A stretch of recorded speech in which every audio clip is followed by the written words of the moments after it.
Falando de ídolos, o salmista do Salmo 115, versículo 7 diz: tem mãos, mas não apalpam. Não vale aquelas mãos. O ídolo não vale nada. Me perdoe falar assim. O ídolo é uma coisa asquerosa diante de Deus, porque você não somente deixa de falar com ele e vai falar com uma coisa como essa coisa aqui, ó, tem nada, é oca. Não, mas aquilo ali, se quebrar, não tem nem tripa, não tem baço, não tem coração, não tem nada não. Tem mãos, mas não apalpam. Tem pés, mas não andam. Como é que ele vai andar para lhe ajudar? Nem som algum sai da boca, da garganta deles, da boca, não sai. São vazios, são mísseis. Tem mãos, mas não apalpam. Tem pés, mas não andam.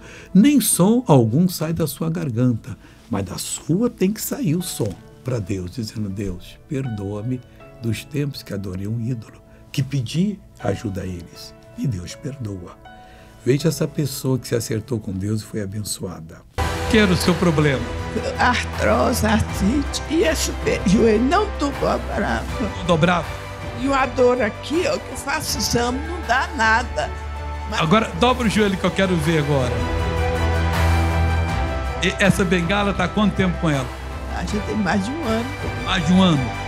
Como é que você estava andando com ela? Mostra para nós aqui. Igualzinho. Assim você chegou aqui hoje? É. Então põe ela no ombro agora. Vai, filha de Deus, para casa. Ei, Jesus!